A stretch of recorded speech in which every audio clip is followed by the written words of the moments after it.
Vamos iniciar nossa aula de hoje. Nós vamos dar continuidade no nosso curso de Umbanda Universalista.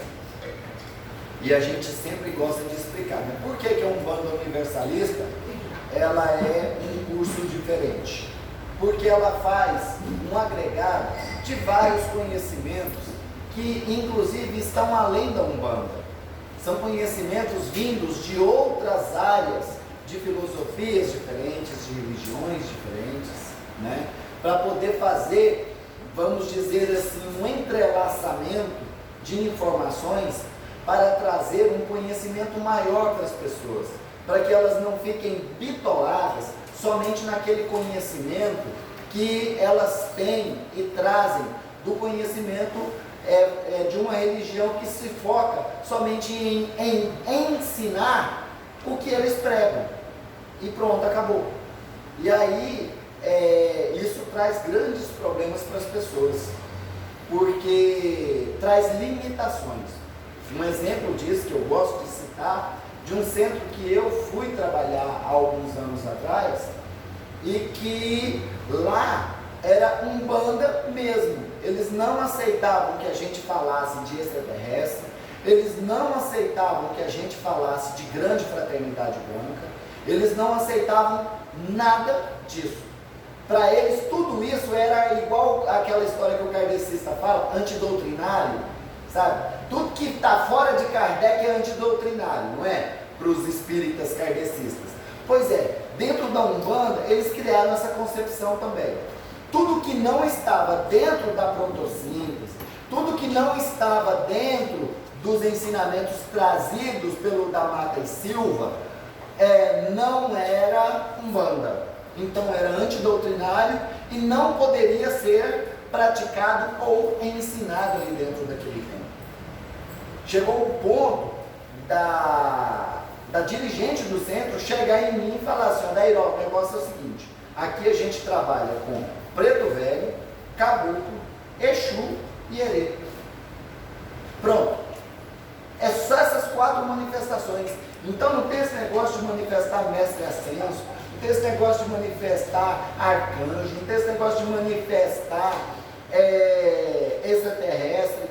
Aí eu virei para ela e falei assim: ótimo, a senhora é vidente, a senhora vê tudo que está acontecendo. Perfeito? Perfeito.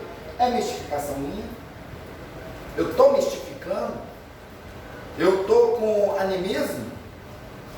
Ela: não. Eu vejo as entidades com você. Eu vejo quando vem um mestre chinês para trabalhar com você.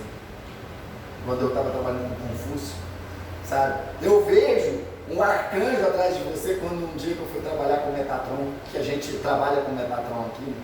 Eu vi um arcanjo gigantesco atrás de você. Mas aqui não é lugar disso, aqui é Umbanda.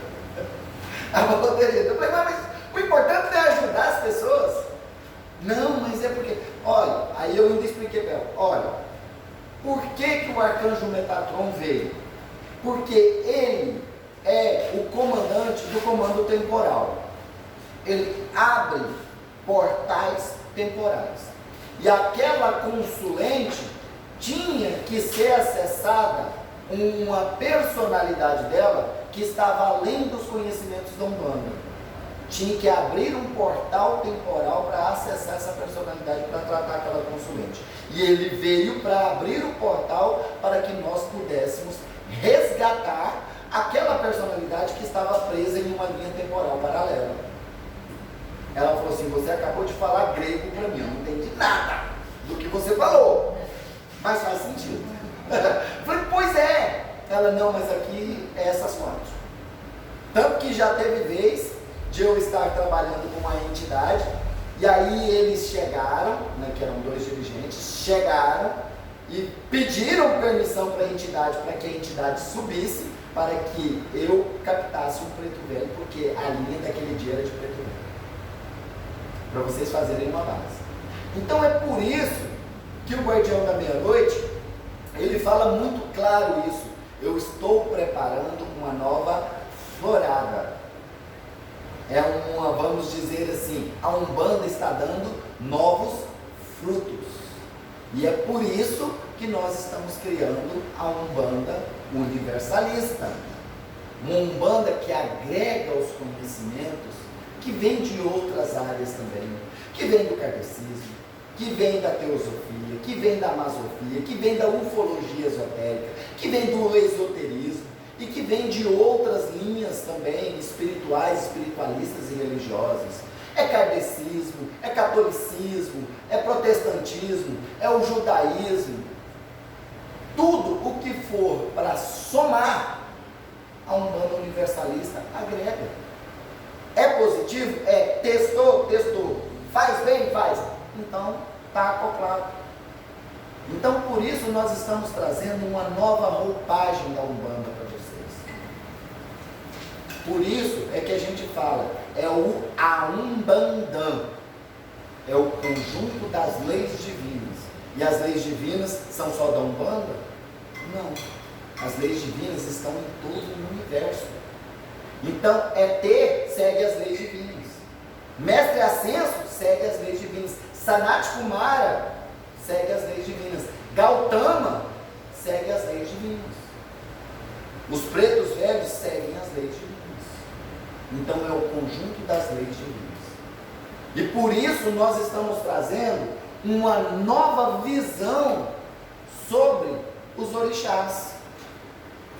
Por isso nós estamos trazendo para vocês uma nova interpretação acerca dos orixás, quebrando toda aquela mitologia trazida da África, de que orixá tem características humanas, que orixá tem forma humana, igual a gente vê muitas vezes, né? Ogum com seu machado, tá, com a sua lança, Xangô com seu machado e tudo mais e tal. Aquilo ali, gente, são imagens da mitologia africana sobre os orixás.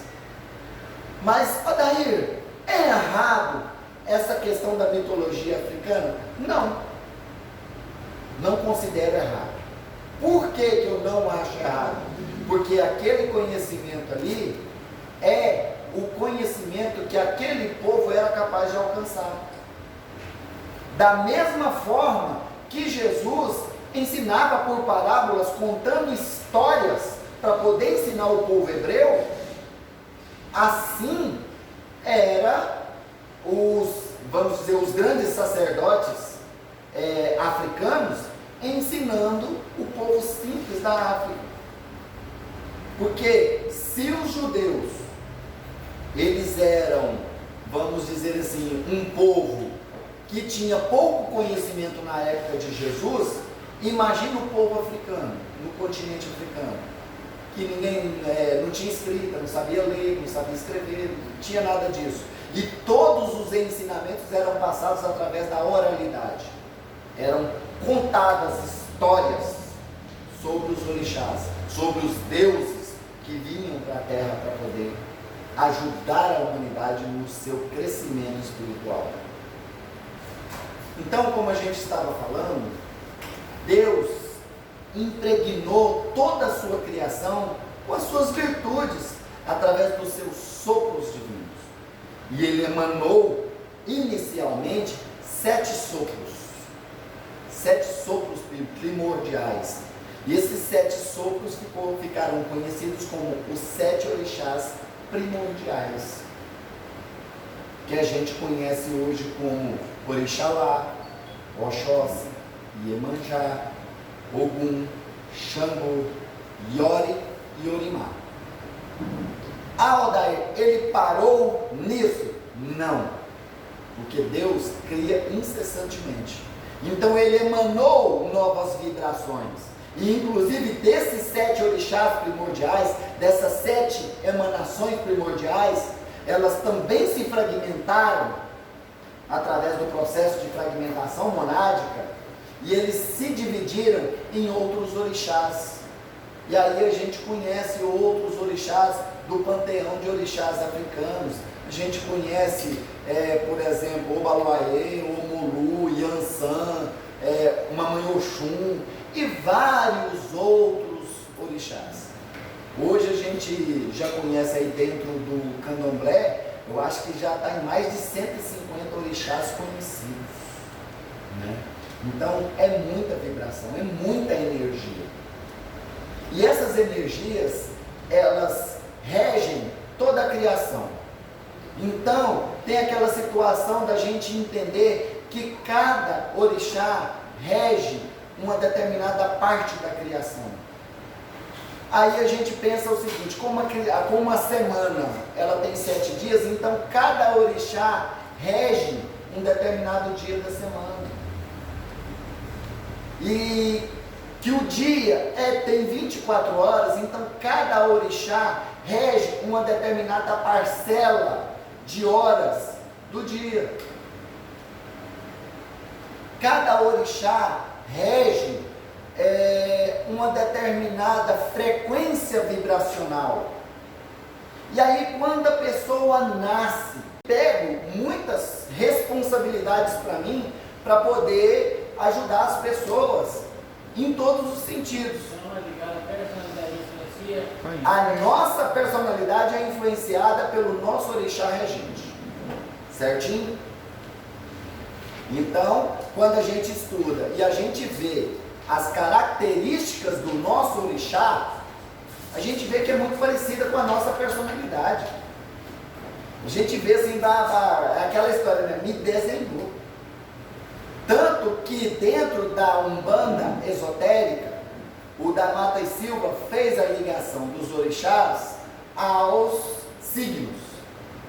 E quando a gente vai ler lá naquelas revistinhas que falam de signos, quando a gente vai ler as características do signo da gente, não parece que vestiu uma carapuça na gente? O virginiano tem uma determinada personalidade, o ariano tem outra determinada personalidade. Oi? O ascendente em Ares seria Ogum, segundo a astrologia? Sim, é Ogum. Ares é Ogum. Se a pessoa é ariana, ela é de Ogum. A ascendência dela é de Ogum. Oi? O ascendente em Ares. Olha, isso aí a gente tem que estudar depois direito, que é o seguinte, é ligado ao orixá, tá?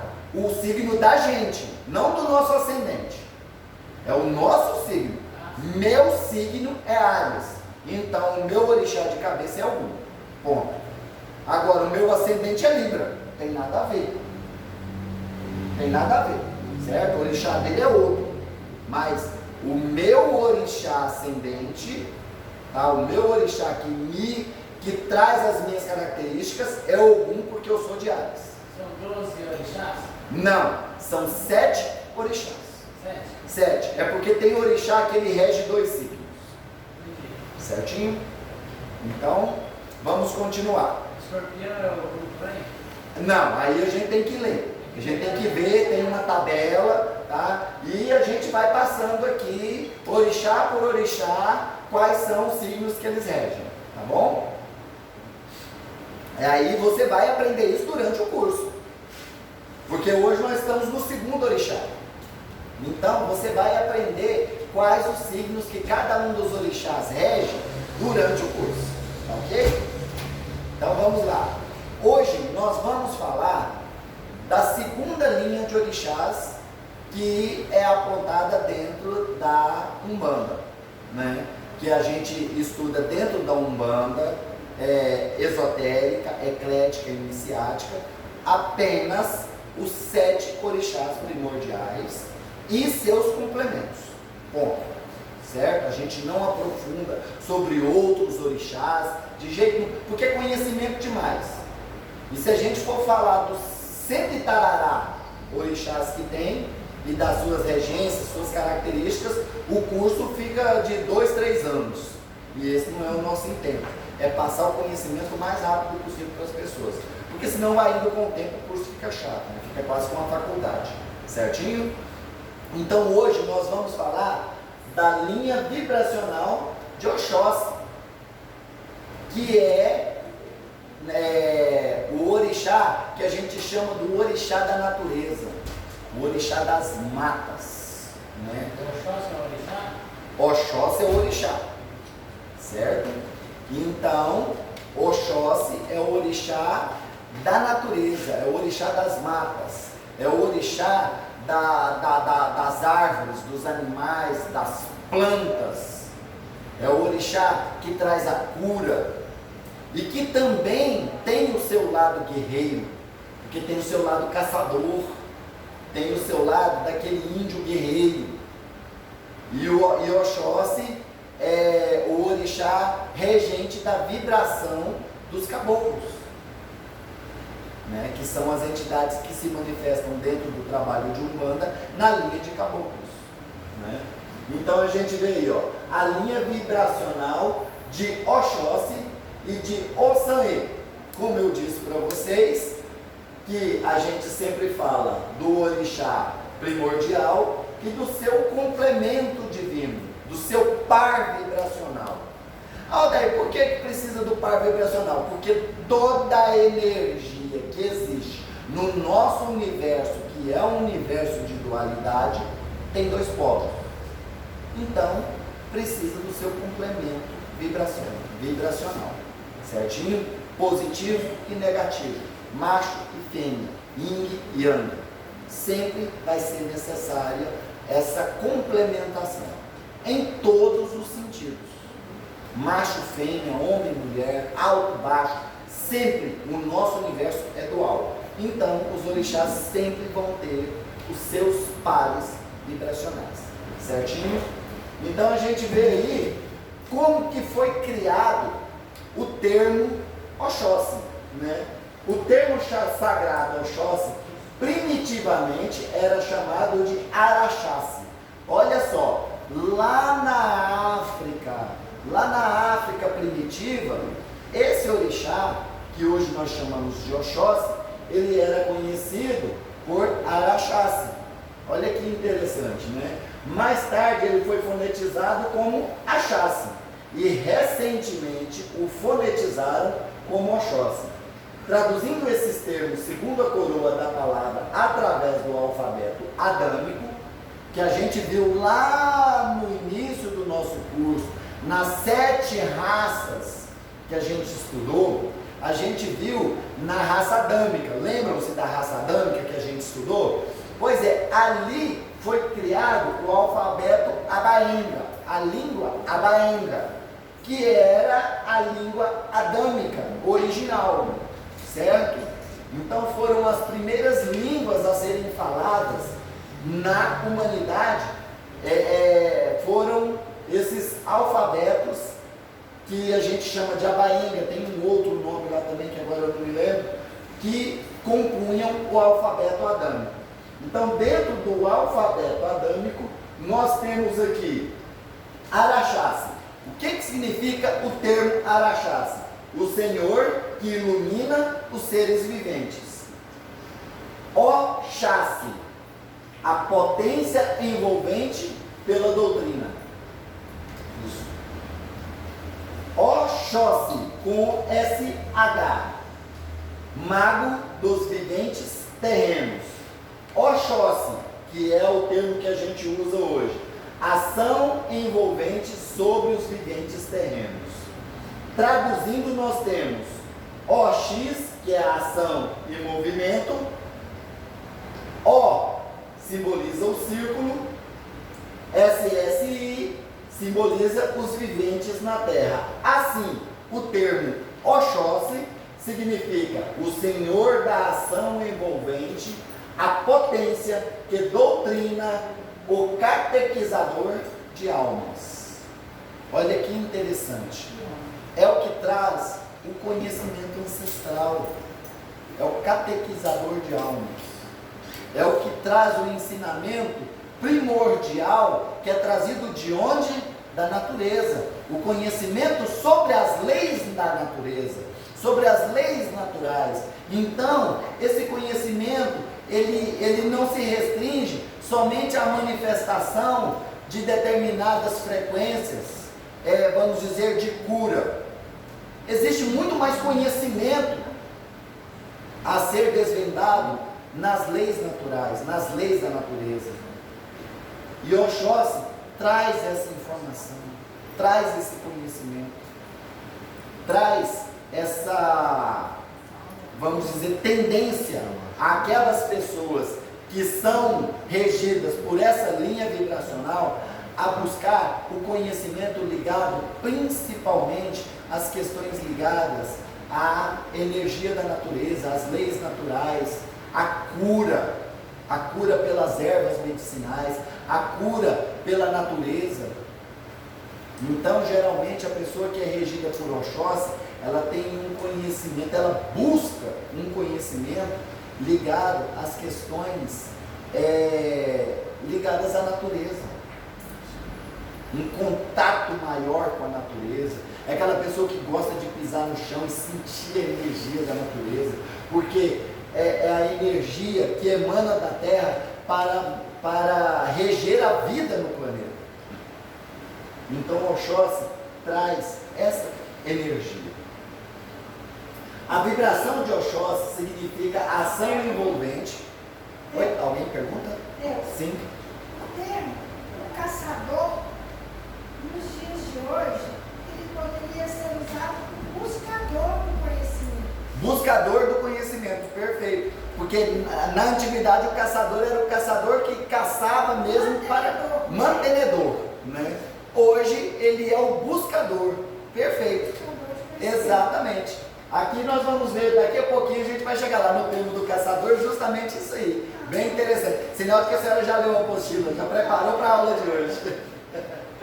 Olha só, a vibração de Oxóssi significa a ação envolvente dos habitantes da Terra. É o caçador de almas, que as doutrina e as catequiza. São entidades serenas, comunicativas, assim como seus conselhos e trabalhos. Seus mantras são invocações às forças da espiritualidade e da natureza, principalmente as matas. Tem domínio sobre a fauna, a flora, a terra e o elemento ar. A sua energia dinamiza a interiorização, a busca do autoconhecimento e o equilíbrio. Olha que coisa mais linda. Ou seja, as entidades que vibram na frequência de Oxóssi, os espíritos que trabalham na frequência de Oxóssi, os seres que trabalham na frequência de Oxóssi, eles buscam isso. Eles buscam a harmonização do ser humano com o elemento terra, com os elementais, com a natureza do nosso planeta, com o ar, com a terra, com o fogo, com as matas, com tudo que é energia para trazer o equilíbrio, para que o ser humano possa buscar o autoconhecimento e saber que ele sem natureza, o homem sem natureza não existe. Por isso é que a gente bate tanto na tecla para as pessoas cuidarem da natureza. Porque sem natureza não tem ser humano. O ser humano existe porque tem natureza. Se não tiver natureza, não tem ser humano. Pensa como que a gente vive de oxigênio. Se não tiver árvore para produzir oxigênio, vamos viver de quê? Tem como viver? Não tem. A nossa alimentação não vem da natureza, não vem das coisas que são plantadas na terra, não são regidas pelas estações do ano. Se não chover, nada brota, nada dá. Então a gente precisa viver em harmonia com a natureza. E a vibração de Oxóssi traz esse sentimento para nós, traz essa, vamos dizer, esse aconselhamento, esse ensinamento de que nós sem a natureza não somos nada. Como disse aquele extraterrestre lá naquele filme, O Dia que a Terra Parou, né? O homem sem a natureza morre, a natureza sem o homem permanece, continua, sem nenhum problema. E aí por isso ele veio para a Terra com a intenção de exterminar a humanidade, para que o planeta continuasse vivendo, para vocês verem, né? E aí a gente fica aí destruindo a natureza, desmatando, botando fogo, né? Tem gente que não pode ver um montinho de mato que está lá com isqueirinho, fósforo, botando fogo, um desespero danado para ver fogo, né? Então a gente traz, através da vibração de Oxóssi, essa mudança de perspectiva, certo? No plano físico, o equilíbrio conhecimento interno e externo influencia no misticismo das almas, pois interferem nos males físicos e psíquicos.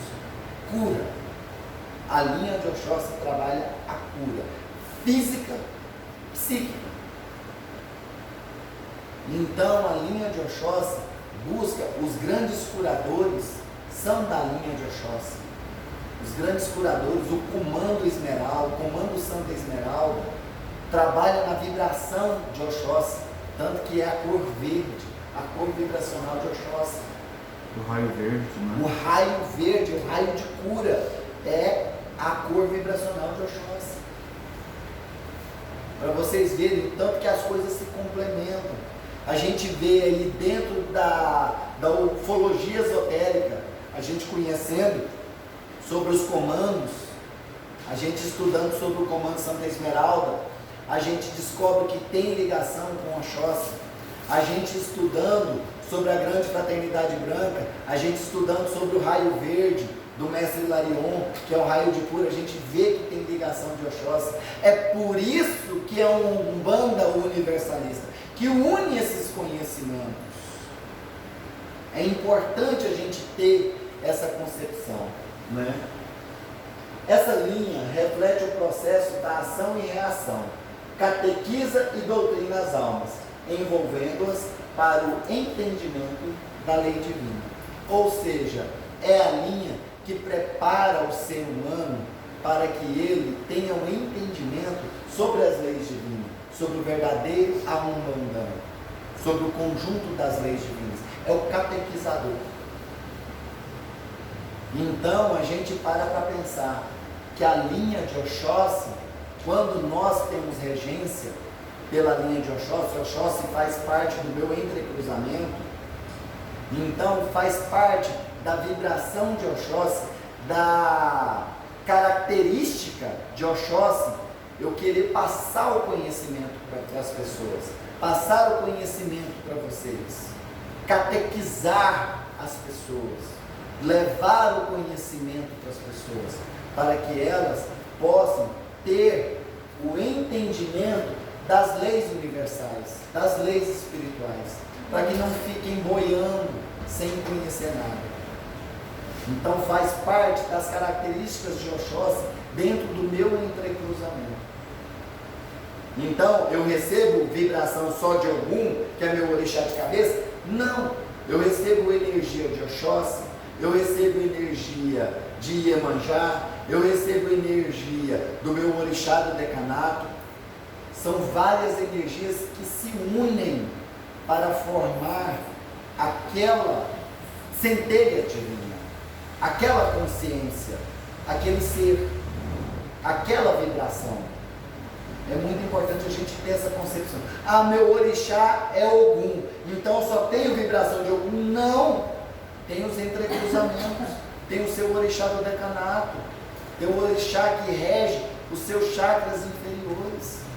Tudo isso tem que ser levado em conta. É por isso que o conhecimento é muito importante.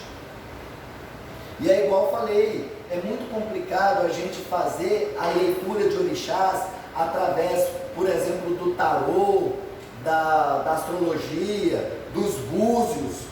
Por quê? Porque depende muito da vibração em que você se encontra naquele momento em que é tirado o tarô para você, daquele momento em que foi jogado o búzio para você, e também da pessoa que joga búzio. Inclusive já teve uma pessoa que falou para mim, ela já foi 3 vezes para poder descobrir qual era o orixá regente dela, em pessoas que jogam búzios. As 3 vezes, cada vez deu um orixá. Cada vez deu um orixá. Eu falei, mas peraí, então qual é o meu orixá regente? Eu falei, olha, vai pela tabelinha da Umbanda esotérica que fica mais garantido, pelo seu signo. Você vai ver que o seu signo, as características do seu signo são muito parecidas com as características do orixá. Agora tudo depende do entrecruzamento, depende do dia que foi jogado esse búzio, depende do padrão vibracional da pessoa que jogou, de como você estava no dia que foi jogado o búzio, até o horário em que foi jogado o búzio interfere. Então é algo muito importante que a gente deve levar em conta. Ah, Aldair, então deve ignorar isso? Não ignore. Agregue isso. E ao você ter o conhecimento sobre os orixás e seus entrecruzamentos, você vai ver que você pode muito bem ter características na sua personalidade ligadas àquele orixá que foi dado lá no buzo. Só que você nunca tinha parado para pensar nisso. Então é importante fazer essa unificação de conhecimentos. Ok? Aqui, ó. Como o caçador procura rebanhar as almas desgarradas para formar um só rebanho. Na doutrina, atinge o coração e a mente, a inteligência e a consciência. Ajuda na cura, ensinando a substituir o ódio pelo amor e mostra o caminho a ser seguido. Olha que coisa interessante, né? É justamente o que a nossa irmã falou. É a busca.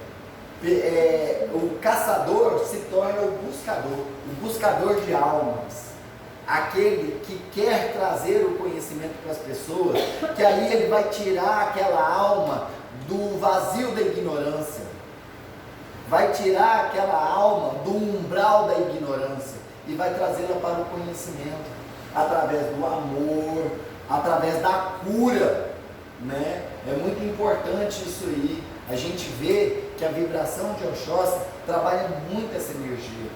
Então as pessoas que são regidas por Oxóssi, elas têm essa característica inata. Ela já nasceu com essa característica. Então, o que falta? Muitas vezes, a pessoa abraçar essa missão, abraçar essa característica. Ah, Odair, então quer dizer que eu sou regido por Oxóssi, então quer dizer que eu tenho que virar um bandista? Não!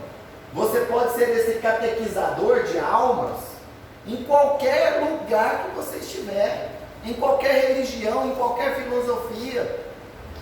Você é esse buscador de conhecimento, você é esse buscador que busca e não se contenta só em buscar para si. Você quer buscar para si e quer expor para o outro, quer levar esse conhecimento para o outro, quer arrebanhar, quer trazer essa ovelha desgarrada de volta para a seara da luz. Quer trazer essa ovelha desgarrada para o rebanho do Senhor, que é Deus, que é a fonte universal. Então a pessoa que é regida por Oxóssi, ela tem essa vontade inata. Então, não segregue essa vontade, não faça a supressão, suprimir essa vontade não, coloque ela para fora. Ah, Odair, mas eu ainda não tenho conhecimento suficiente. Então busque. E por mais ignorante que você seja, nunca vai existir algo que você não possa ensinar. Sempre vai ter algo que você pode ensinar para o próximo. Nem que seja ensinar a pessoa a orar um Pai Nosso. Igual um dia teve um rapaz que ele teve uma crise mental, e foi orientado dentro do trabalho espiritual que ele orasse o Pai Nosso. Ele chegou em mim e falou assim: olha, eu tenho uma notícia para dar. Eu falei: qual? Eu não sei orar o Pai Nosso. Como assim? Você não sabe orar? Eu não sei orar o Pai Nosso. Então vamos aprender. Fui lá e imprimi o Pai Nosso para ele, e fui lá e orei com ele várias vezes, para ele aprender a orar o Pai Nosso, porque ele não sabia. Então a gente pode fazer esse trabalho de catequização dentro da igreja católica, dentro da igreja evangélica, dentro de um centro kardecista, dentro de um trabalho de umbanda, dentro de um trabalho sufi, dentro de um trabalho budista.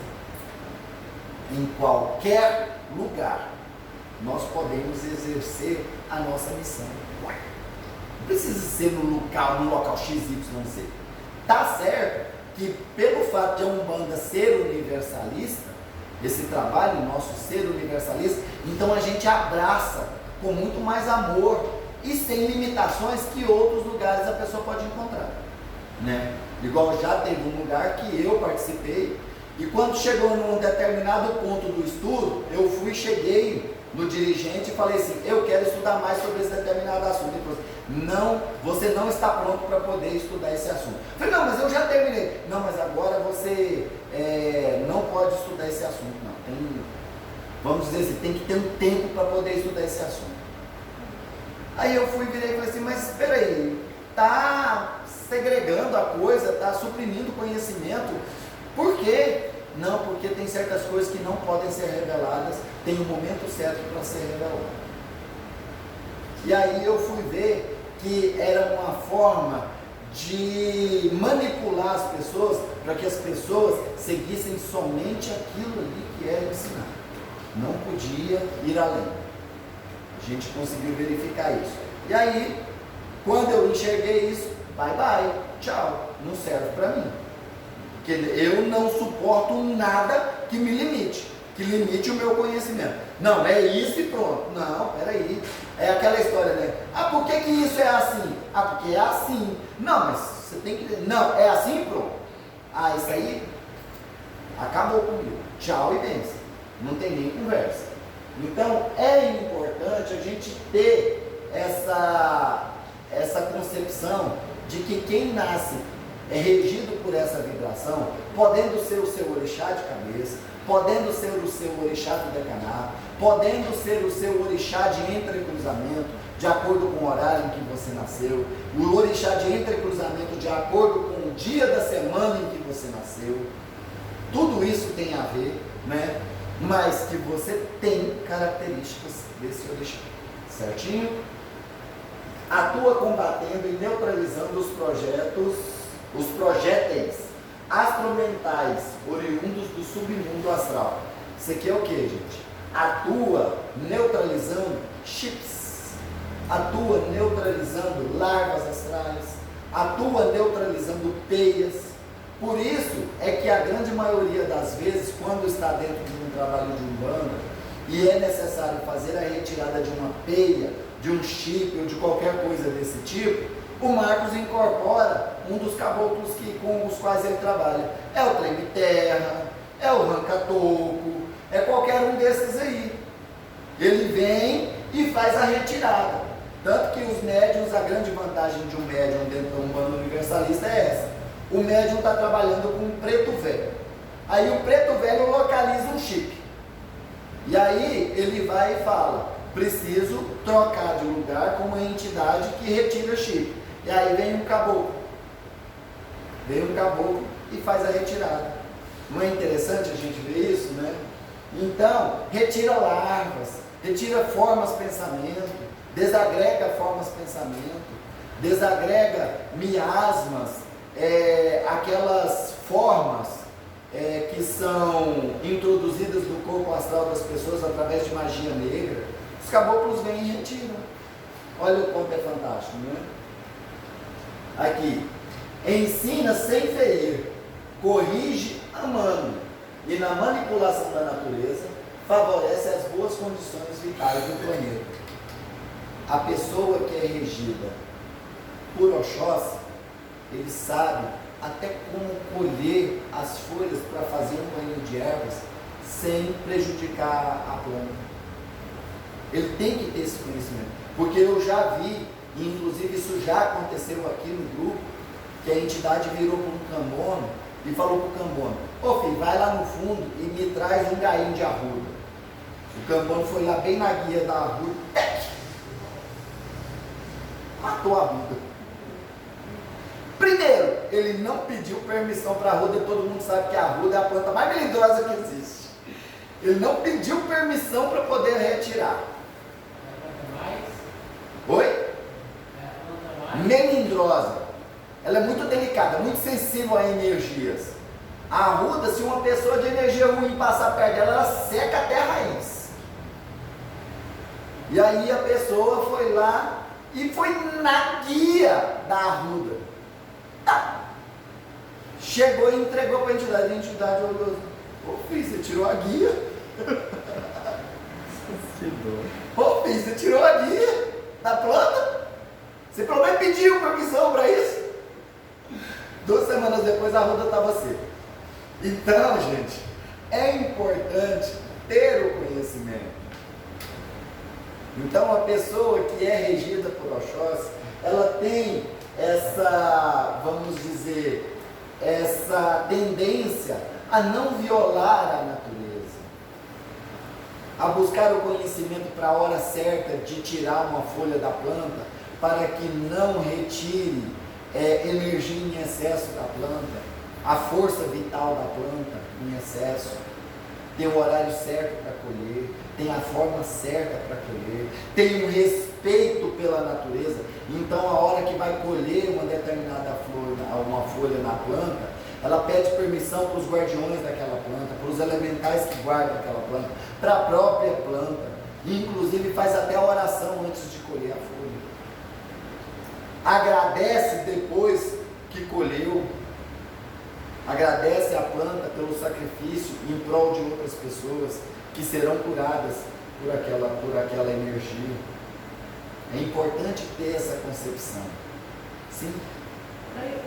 Muitas entidades da Umbanda falam para o consulente, orienta o consulente a fazer banho. Fazer banho.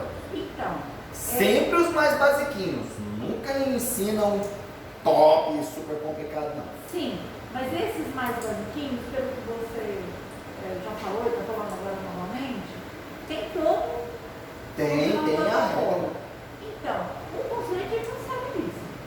Geralmente a entidade dá a orientação. Fala assim, olha, você precisa tomar um banho de folha de amora. Aí vai falar para ele como que faz. Olha, você vai apanhar a folha da amora em determinado horário. São tantas folhas de amora. Você não vai lá e vai arrancar um galho, quebrar um galho da amora não. Você vai lá e vai colher as folhas. Pede permissão para colher a folha. Colhe as folhas. E tem a quantidade certa de folhas. Não é pegar aleatoriamente. Sempre tem quantidades. E o certo é sempre serem folhas em número ímpar. Tá? Nunca em número par. A entidade explica na hora ali. Só não vira e fala assim, ó, toma banho de folha de amora. Não. A entidade explica.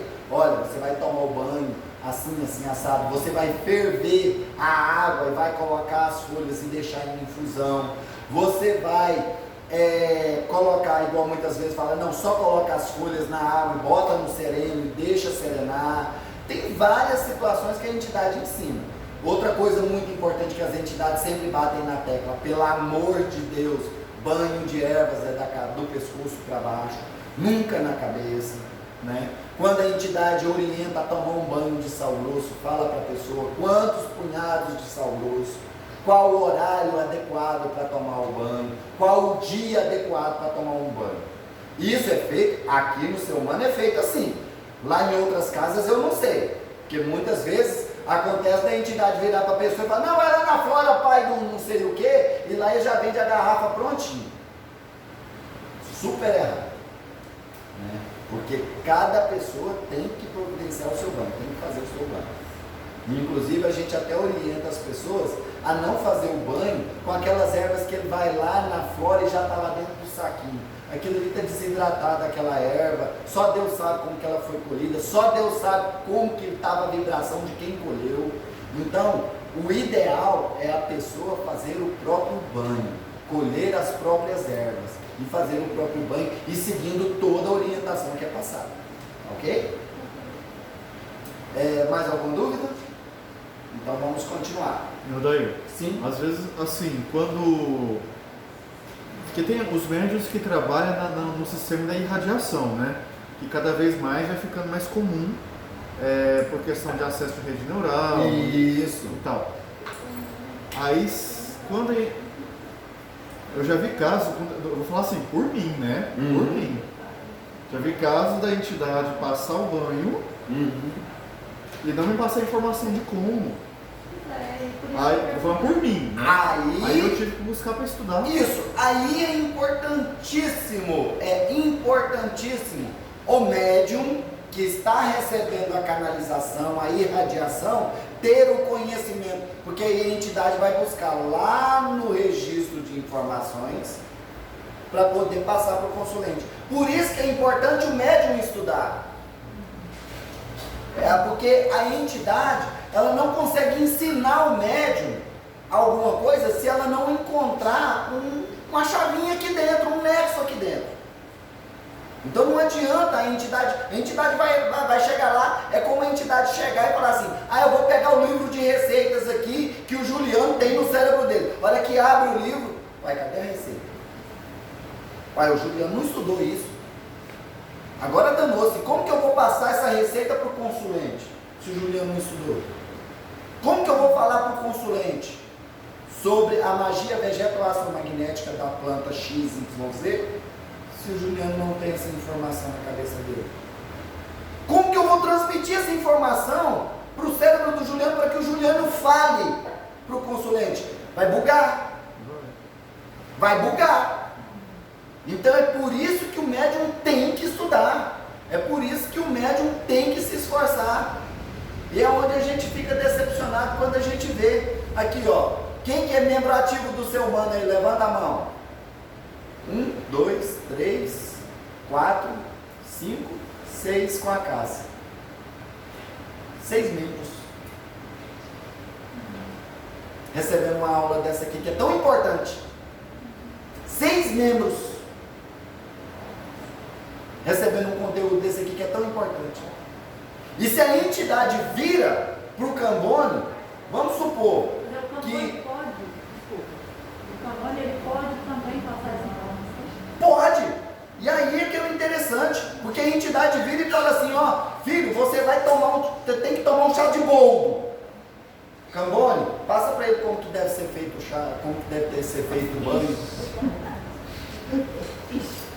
Vai estudar aqui. E aí?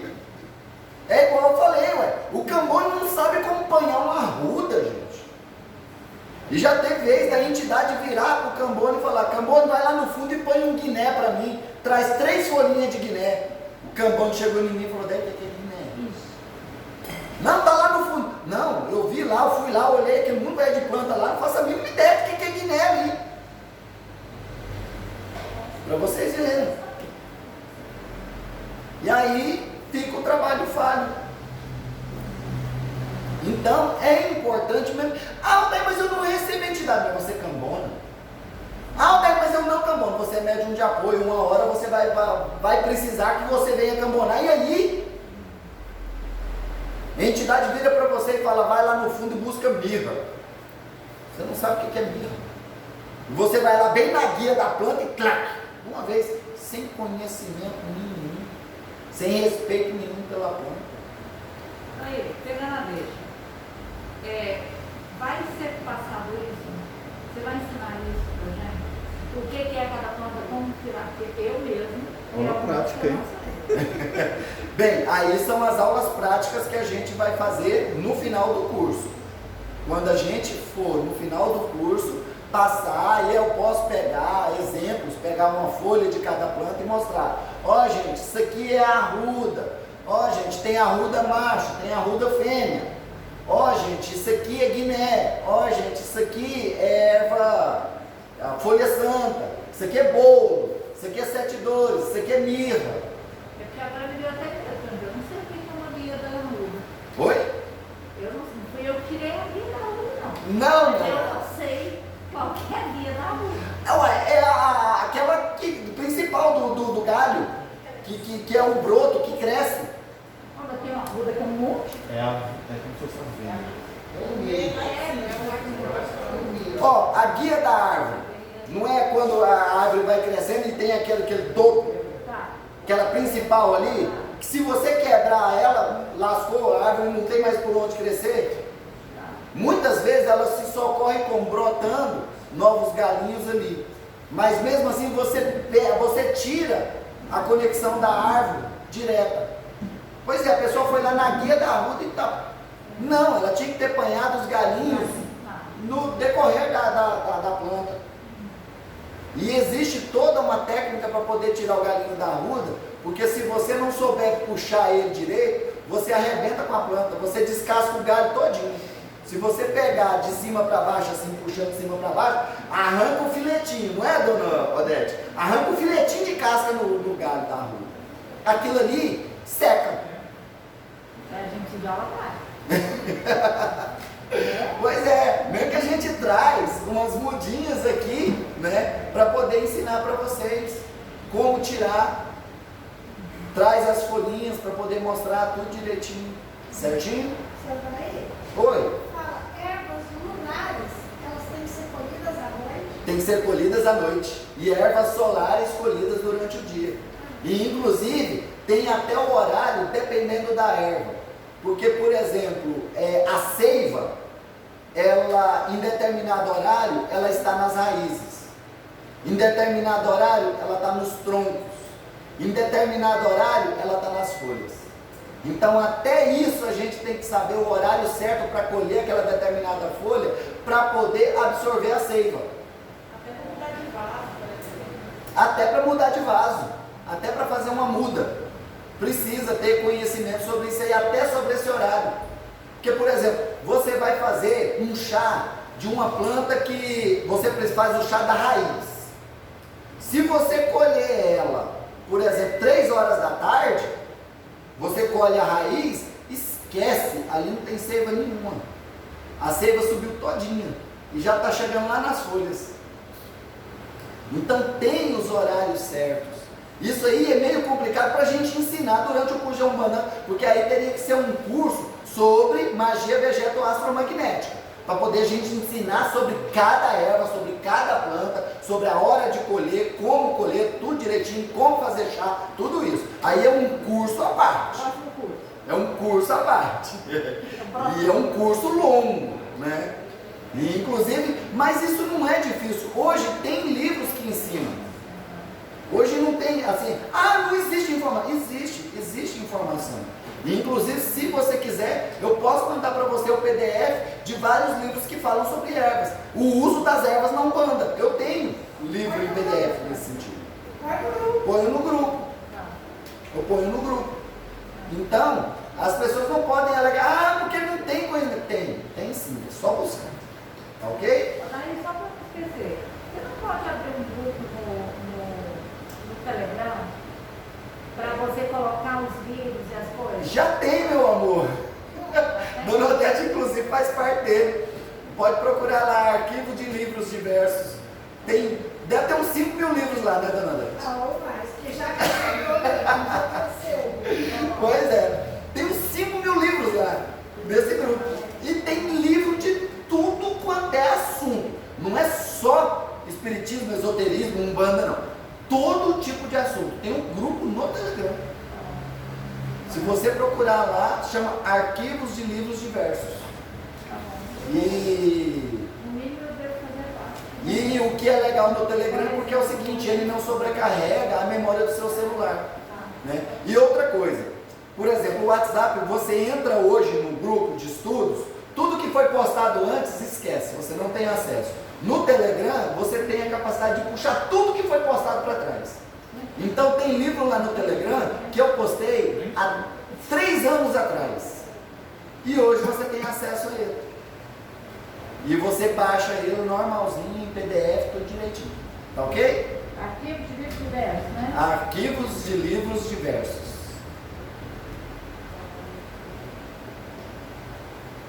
Não achei. Tem 193 membros. Estou até membro, deles nem sabia. 189 membros. 189, então saiu alguém. A última vez que eu olhei tinha 193. Você é membro dele. Eu te adicionei nele. Eu nem sabia porque é coisa demais. Eu te adicionei nele. Aí quando eu entro, vejo esse monte de livro, eu fico desesperado. Pois é, tá aí, ó. O grupo tá aí. Então vamos. Oi? Achou? Não. Eu acho que eu te adicionei nele também. Quase certeza. Porque eu vou vendo assim as pessoas que são minhas amigas, eu vou adicionando lá. Vou colocando lá dentro. Aí depois você acaba saindo. Mas pelo menos eu coloco lá dentro. Vamos lá, continuando, gente. Agora nós vamos falar dos 7 orixás menores e seus guardiões. Odair, o que é isso? São as entidades que trabalham na vibração desse orixá, do orixá Oxóssi, certo? Então, não são os orixás, são as entidades que trabalham na vibração desse determinado orixá, certinho? Então nós temos aí, ó, Como chefe de legião, o caboclo arranca-toco. E qual é o Exu que trabalha na linha desse orixá? O Exu Marabô. Ou seja, aquela pessoa que é regida pelo orixá Oxóssi, ele tem como Exu de escora o seu Exu protetor, o seu guardião de escora, o Exu Marabô, que é um dos 7 Exus tronados, mas tem a linhagem de Marabô que trabalha. Então tem um Marabôzinho que trabalha com você, um Exu da linhagem Marabô que trabalha com você, que te protege, que é o seu protetor, que é o seu guardião, certinho? E nós temos aí, ó, o caboclo cobra coral, o Exu capa preta, caboclo tupinambá, o Exu Lonan, a cabocla Jurema, o Exu Bauru. Inclusive eu achei até interessante que esses outros Exus eu conheci o Exu Bauru, ou Bauru, né? Que a minha sacerdotisa ela fala Bauru. É o Exu de escora da minha sacerdotisa, Exu Bauru. Achei interessante, novidade. Caboclo Pena Branca, o Exu das Matas, caboclo Arruda, Exu Campina, caboclo Araribóia, Exu Pemba. São os caboclos que trabalham na linhagem de orixás menores da vibração de Oxóssi com os guardiões correspondentes. Olha que interessante. Não é legal? Então a gente saber, igual por exemplo, a cabocla, que é a orixá regente da minha sacerdotisa, é a cabocla Jurema. Inclusive ela é a, vamos dizer assim, da egrégora espiritual da casa lá, a regente da egrégora espiritual da casa lá, é a cabocla Jurema. E o Exu Bauru. Super interessante isso, né? As características de Oxóssi. Olha o que é interessante agora. É agora que a pergunta do Gabriel vai fazer sentido. Como que você vai saber qual é o seu orixá de cabeça? Através do seu signo. E aqui a gente vai encontrar, olha só, signos. Lembra que você perguntou, são 12 orixás? Eu falei, não, tem orixá que rege 2. Não tem? Pois é, aqui ó, os signos regidos por Oxóssi é touro e libra. Então, quem é de touro aqui? Tem alguém de touro? Aí ó, regido por Oxóssi. E libra, tem libriano? Regido por Oxóssi. É o seu orixá de cabeça. Mas eu fui no Búzio, e no Búzio deu que meu orixá de cabeça ia manjar. Não se preocupe com isso. Segundo o entendimento da Umbanda esotérica, cravada lá pelo Damata e Silva na década de 60, o seu orixá de cabeça é Oxóssi. E você vai ver que você tem muitas características de Oxóssi em você. Principalmente porque elas se assemelham muito às características do seu signo. Né? Daí? Sim. Esses dias para trás, eu estava conversando até com a Roberta, esse tempo atrás aí. Foi um dia que a gente estava lá na salinha no fundo, conversando sobre... Você viu o apostila, né? Olhou assim, você lembra disso? Acho que lembro. Ok. E a gente estava falando assim, que o meu de cabeça é 1, eu me reconheço muito no perfil, né? Mas eu trabalho com a maioria das entidades que eu trabalho, tem algumas de lá, mas a maioria é de Oxóssi. Aí a gente estava tentando formular uma teoria, por quê, né? Porque questão entre cruzamento e tal. Será que a questão do ascendente em Libra ou do horário de eu ter nascido entre 6 e 9 facilitou isso? Com certeza, é o entrecruzamento. Isso é o entrecruzamento. Exatamente, isso é entrecruzamento. Igual, por exemplo, o seu orixá ascendente de cabeça é um determinado, né? Porque o seu signo é virgem, é de qual orixá? Iori. Então você se reconhece muitas características de Iori em você. Mas você também reconhece muitas características de Oxóssi. E trabalha com entidades da linha de Oxóssi, certo? Mas no seu entrecruzamento tem o seu horário de nascimento o horário vibracional de Oxóssi, né?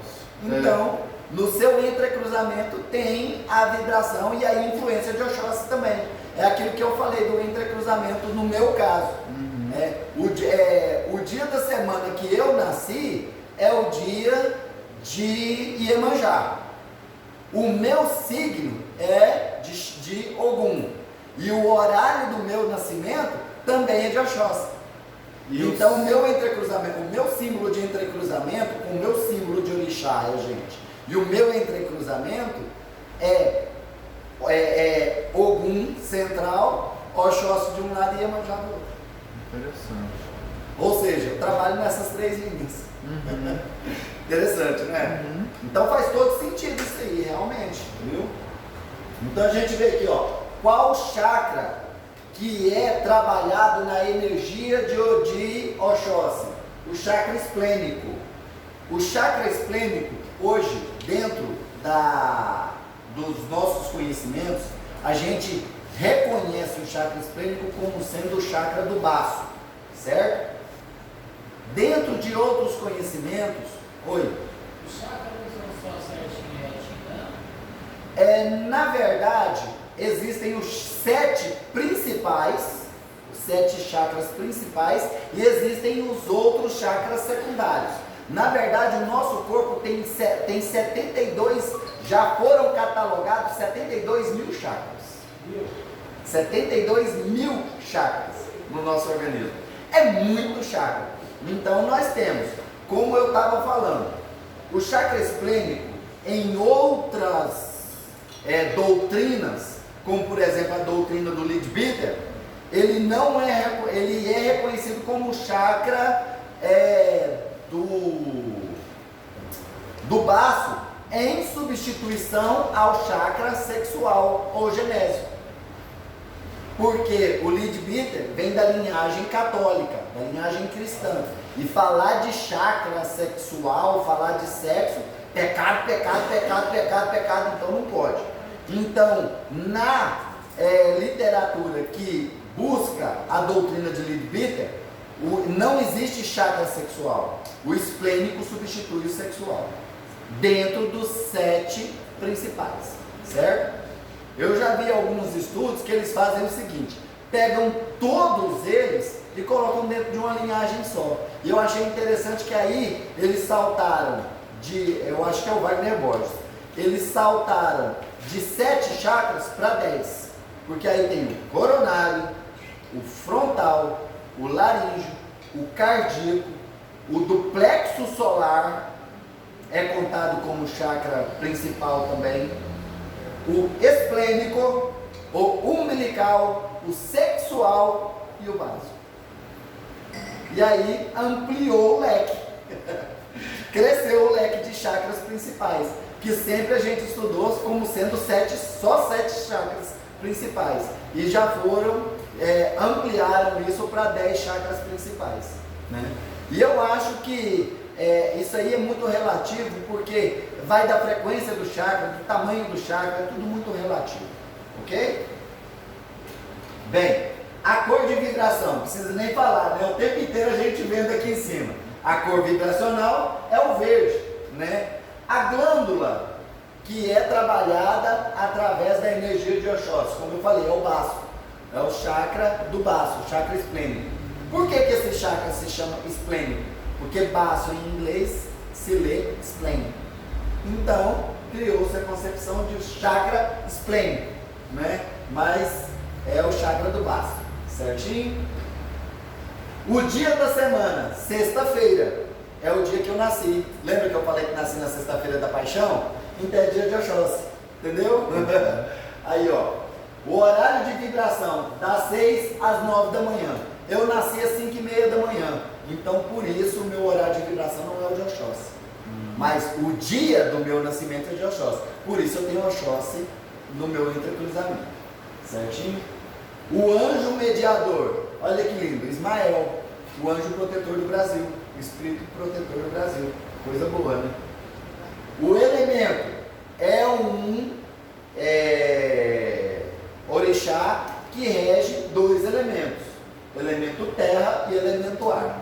Do elemento terra, nós temos os seres elementais regidos no elemento terra, são os gnomos, que são os gnomos, as fadas, os duendes, né? Esses seres elementais, que são regidos no elemento terra. No elemento ar, os silfos e as silfides.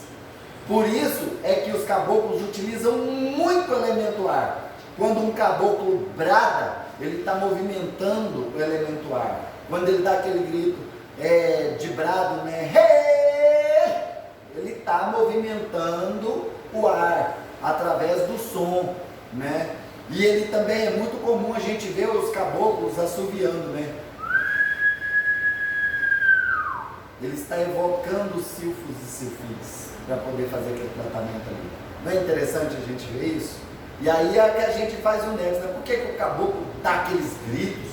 Por que o caboclo faz aqueles negócios assim, ó, movimentando o ar? Por que o caboclo assovia?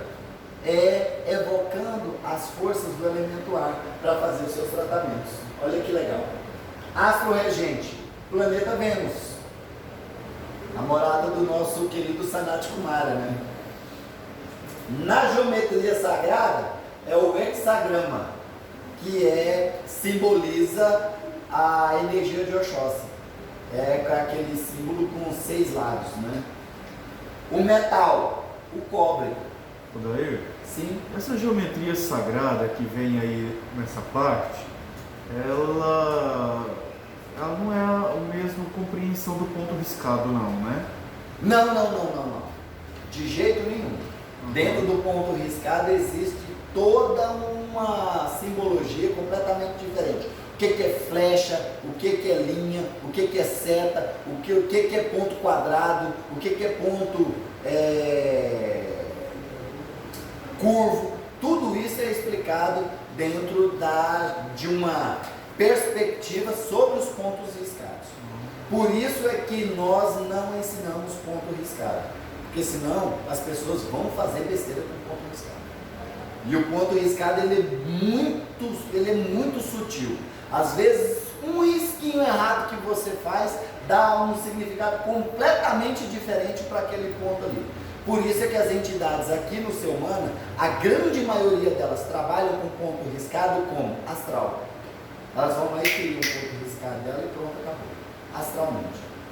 Muito, mas muito raro mesmo as entidades pedirem para o médium riscar um ponto. Porque o médium precisa ter o conhecimento para poder utilizar. Que a entidade pode até virar para ele e falar, faz uma flecha curva para a esquerda. Mas ele vai e faz uma flecha com a curva fechada. Não, tinha que ser uma flecha assim.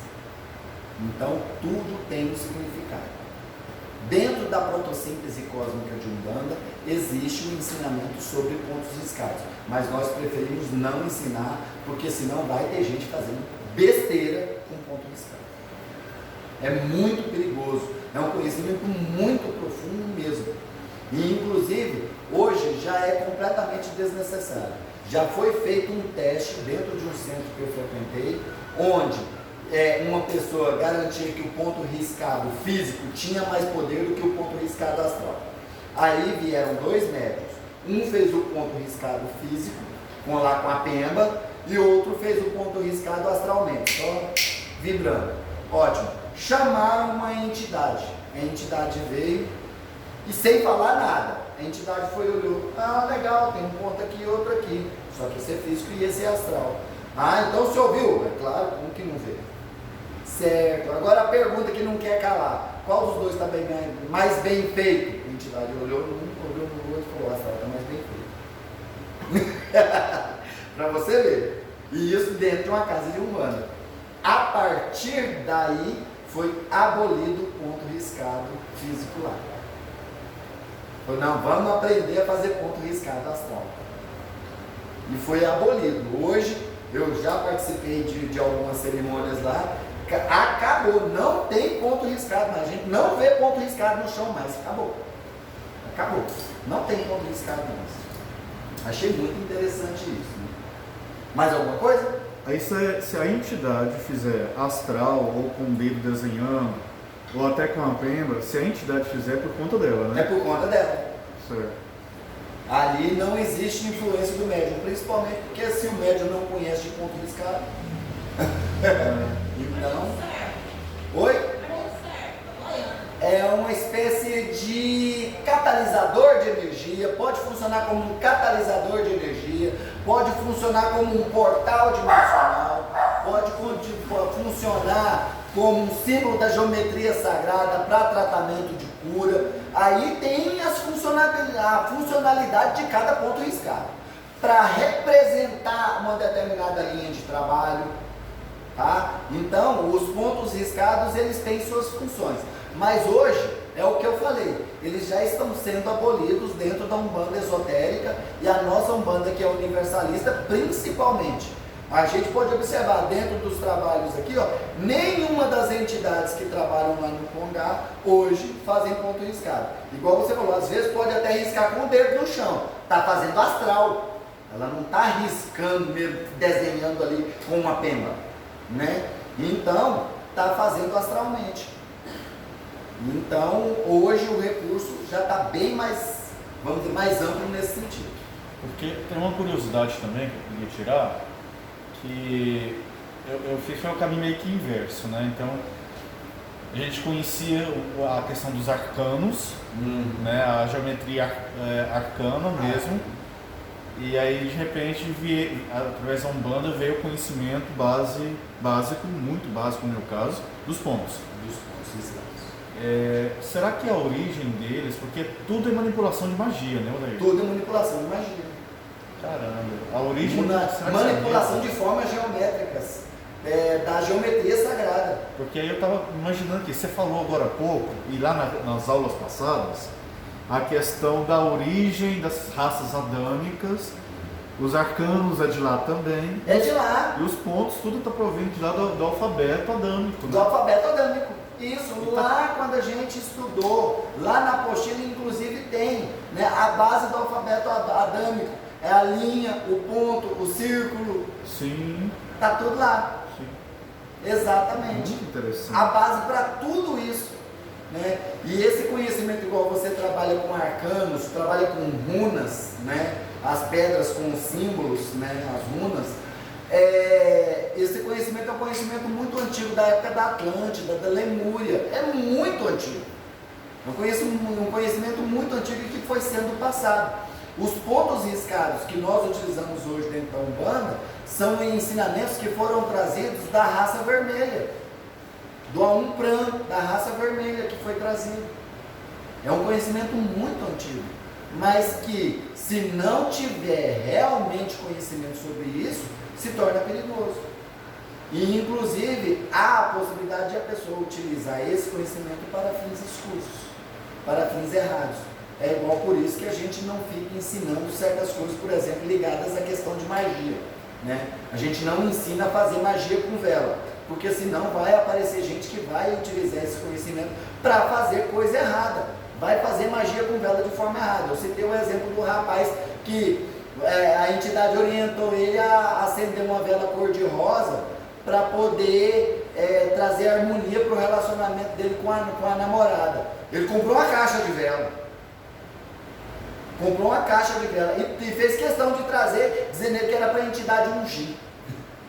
Ou seja, ele queria fazer magia, porque a namorada estava deixando ele, ela não queria mais o relacionamento, e ele queria forçá-la a continuar no relacionamento, através de magia com vela. Então é perigoso a gente ensinar sobre magia, sobre pontos riscados, sobre magia, para pessoas que, principalmente porque os nossos vídeos, eles vão para a internet. Sim. E aí uma pessoa lá no Paraná, nossa, ó, se eu fizer magia XYZ, eu vou conseguir trazer fulano para mim. E vai lá fazer magia negra. É complicado isso, né? Então por isso que a gente não ensina, certinho? Vamos lá então. O metal é o cobre, o sítio vibratório é a mata, né? Não tem nem conversa, a mata e a terra. Por isso que quando a gente quer sintonizar a pessoa com a energia vibracional de Oxóssi, a gente manda a pessoa se colocar, mentalizar no meio da mata, com os pés na terra, né? Para fazer a conexão com essa energia. A bebida é o vinho tinto, que é utilizado como essência. Ou seja, você jamais vai ver um caboclo de Oxóssi tomando vinho, tá? Ele utiliza a essência do vinho, coloca lá no ponto energético dele, para poder retirar a energia desse vinho, para poder fazer os seus trabalhos de cura, de proteção, de energia, tudo certinho, tá ok? O charuto, também, bem claro, ó, charuto, ele é usado como defumador, esterilizador e dissipador. Caboclo de Oxóssi não fuma. Se algum dia você vê um caboclo de Oxóssi tragando charuto, você pode virar e falar assim, isso aí é médium mistificante. Isso aí é coisa do médium, isso é cascão mediúnico. Isso aí não é coisa do caboclo que está trabalhando, não. Certinho? Essas entidades, olha só que interessante.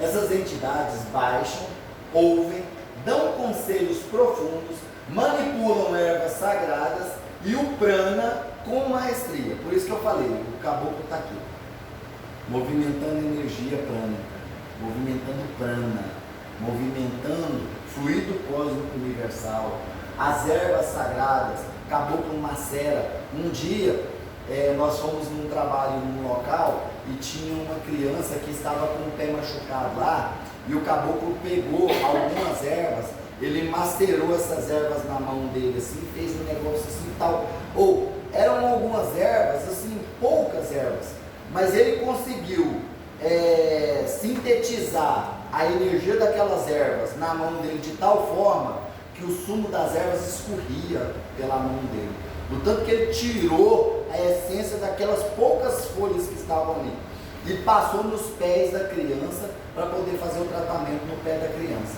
Tinha uma vidente no local. A vidente falou assim, Odair, é impressionante. Quando o caboclo estava fazendo aquele maceramento das plantas, eu via saindo faíscas, fagulhas das mãos dele, fagulhas de luz das mãos dele, ele manipulando essa energia das plantas. Então eles têm um conhecimento gigantesco nesse sentido. Atuam no corpo astral, no chakra esplênico e no corpo físico denso. Também em outros chakras. Produzem alterações fisionômicas, psíquicas e vocais. Começam lançando os fluidos pelas pernas, ligeiros tremores e movimentos suaves. Giram a cabeça, dobram o corpo, tomando o corpo completo, batendo no peito e saúdam no tupã. Vocês podem observar que geralmente o caboclo, quando ele incorpora, ele bate no peito e eleva o braço ao tupã. Ou seja, saúda a Deus, né? Que é o Deus indígena, né? Tupã. Então eles sempre fazem saudações batendo no peito, eles sempre fazem esse símbolo assim, que é o símbolo da seta, né? Eles sempre fazem o símbolo da seta, trabalham com o símbolo da seta e tudo mais, fazendo cortes energéticos, fazendo lança, né? Eles fazem lanças, fazem flechas, tudo utilizando o símbolo da seta. E é bem interessante a gente ver as alterações fisionômicas. O Marcos, por exemplo, que é médium nosso aqui, então a gente pode citar, quando ele incorpora o caboclo treme-terra, é incrível. Ele muda por completo até aquele negocinho que o caboclo treme-terra tem de fazer, né? Treme-terra, força. Ele está batendo o pé no chão ali, gente, e evocando a energia da terra. Ele bate que chega, treme, realmente, literalmente treme o colgar. Literalmente treme o colgar. O caboclo treme terra, ele sempre fala, ele vai falando as coisas, sempre falando desse ri, né? Que é uma espécie de mantra utilizado por ele para poder potencializar tudo que ele está falando ali. É muito interessante a gente ver a transformação pela qual o Marcos passa quando ele recebe o caboclo treme-terra. Incrementam o bem-estar astral e físico, livrando do desânimo e da doença. São curadores. Os caboclos, às vezes, a pessoa chega no caboclo, está brocochô, está cansada, está frouxa, está esgotada. O caboclo faz um trabalhinho ali com ervas, faz um trabalhinho com prana, com energia e tudo mais e tal. A pessoa sai de dentro do congá, outro ser humano. É incrível.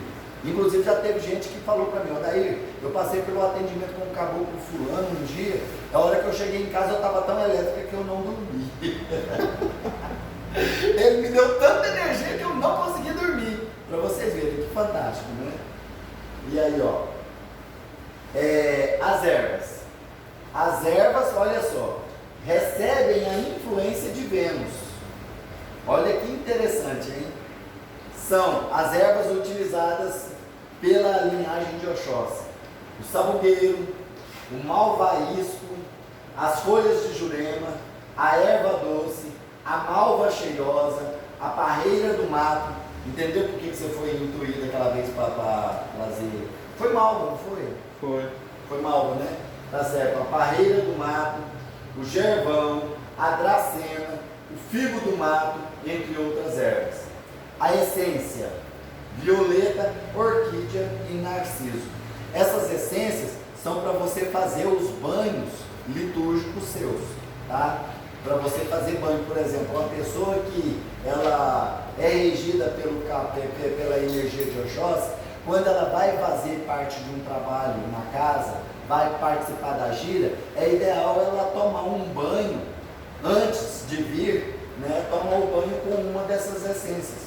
Pinga 3 a 5 gotinhas em 2 litros de água. Depois do banho de asseio, você vai jogar essa água com essa essência cheirosa do pescoço para baixo e deixa secar no corpo. Bota a sua roupa e vem para o centro trabalhar. O ideal para quem tem que pegar ônibus, pegar trânsito, andar a pé, descer em ponto e tudo mais, traz a roupinha branca dentro de uma sacola, uma mochila, uma bolsa e troca de roupa aqui. Agora, a pessoa que vem direto de casa, entra no carro lá na sua casa, desce do carro aqui na porta, pode vir com a roupa, já com a roupa de trabalho mesmo. Tem centro que exige que mesmo que seja de carro, você troque de roupa no centro. Lá na Fresno é assim. Lá não tem essa conversa de médium chegar vestido, não. Médium chegar pronto, não. Médium tem que levar roupa e vestir lá. E inclusive tem os vestiários para as pessoas, tem vestiário masculino e vestiário feminino para as pessoas trocarem de roupa lá na Fresno. Isso aí vai da direção de cada centro, ok? Bem, agora nós vamos ver um pouco sobre a magia vegeto-astromagnética de Oxóssi, né? Os banhos de ervas, o banho de elevação ou litúrgico, o banho de desimpregnação ou descarga, o banho de fixação ou ritualístico, e depois nós vamos ver sobre a defumação, certo? O banho de erva. As ervas mais afins à vibração de Oxóssi são aquelas que recebem mais diretamente as influências de Vênus, porque nós falamos lá atrás, né?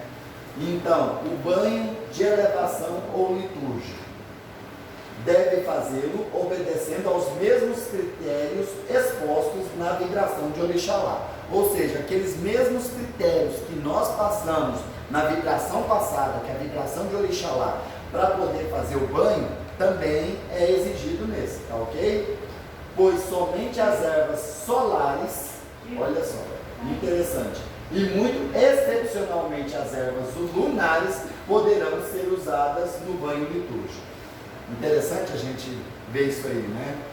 Que é muito assim, é raro ser uma erva lunar que vai ser utilizada nesse banho litúrgico, tá? Assim, casos muito raros. Geralmente são ervas solares. E como o Orixalá rege as ervas solares, então tem aquele monte de ervas que a gente mostrou para vocês, são ervas solares, para fazer os banhos de Oxóssi, certo? Olha só, o banho de desimpregnação ou descarga, é o famoso banho de descarrego, né? Que a gente conhece. Aí, ó, a finalidade desse banho é deslocar ou eliminar as cargas negativas agregadas na aura ou no corpo etérico do indivíduo, no combate a todas as mazelas e especialmente para os males de ordem astral e física, principalmente os que atuam produzindo doenças digestivas ou musculares de membros superiores e inferiores, devido a processos vasculares e sanguíneos. Podem também ser males que têm como causa choques de ordem astral oriundos dos encarnados e desencarnados de baixa estirpe espiritual, muito utilizados pelos magos negros, né? Olha só, esses choques energéticos de ordem astral que são produzidos pelas magias praticadas pelos magos negros podem ser quebradas com esse banho de descarrego. Olha que interessante, né? Esse banho de desimpregnação, para desimpregnar miasmas, para desimpregnar formas astrais, para desimpregnar peias magnéticas, ele é muito importante, né? Escolhe-se as ervas que deverão ser colhidas verdes. Tá vendo? Por isso que eu falei que é errado você ir lá na fora e pegar aquelas ervinhas secas lá. Não resolve. A erva tem que ser colhida verde. Somente na lua crescente. Muito importante. Ah, daí então tem que estar sob a lua crescente? Não. Vocês sabem que as fases lunares, elas levam determinados dias, certo? Então elas devem ser colhidas durante esses dias da fase crescente, né? Geralmente gira em torno de 6 dias uma fase lunar, né? O calendário lunar é 6, 7 dias, né? Então a pessoa tem que observar isso aí. Vai lá no calendário e olha qual a fase da lua que você está antes de colher para poder fazer seu banho. Você tem que fazer seu banho colhendo as ervas na fase lunar correta, que é a lua crescente. Na quantidade de, olha aí, o que eu falei? Números ímpares. 1, 3, 5 ou 7 ervas. De preferência. Tá vendo? Ou seja, você pode fazer esse banho tendo mais de uma erva. Mas se você for colocar mais de uma, tem que ser em números ímpares. Então, você, por exemplo, vai pegar, vamos pegar lá atrás, por exemplo. Cadê? Aqui, lá. Vamos supor que você quer pegar o sabugueiro, a erva doce e a dracena. Você tem que pegar 3. Não vai pegar só o sabugueiro e a erva doce, não. Você tem que pegar 3 ervas. Ou então faz só do sabugueiro. Sempre ímpar. Sempre ímpar. Certinho? Por quê? É por causa da linha vibracional da energia do número ímpar. Porque o número par é agregador, o número ímpar é dispersa. Então por isso que tem que ser em número ímpar. Ok? Certo. Na lua crescente, na quantidade de 1, 3, 5 ou 7 ervas de preferência, colher e lavar e preparar na hora favorável de Vênus.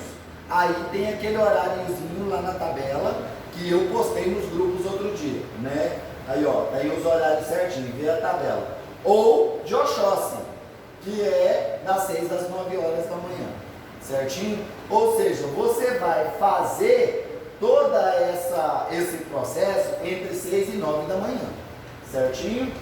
E lembrando, o dia, na sexta-feira, que é considerado o dia mais forte para poder fazer esse tipo de banho. Banho de descarrego, ele sempre é orientado para fazer num dia forte.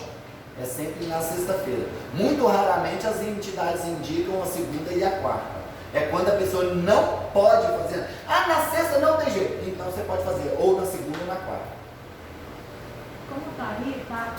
Ou, né? Então são 3 opções? Ou... Isso, exatamente. Na Então sexta-feira você pode utilizar o horário favorável, porque são ervas regidas por Vênus, não é? Então você pode utilizar o horário de Vênus. Você pode utilizar o horário das 6 às 9, que é o horário de Oxóssi, ou na sexta-feira, que é o dia de Oxóssi. Independente do horário. Independente do horário. Mas se você quiser unir o útil ao agradável, faz os 3 sistemas. Pega numa sexta-feira, de lua crescente. Das 6 às 9. Das 6 às 9. Aí não vai haver erro, certinho? Muito importante isso. Olha só, após, coloca-se a vasilha com as ervas sobre uma mesa, com uma vela branca acesa dentro de um pentagrama. Olha que interessante.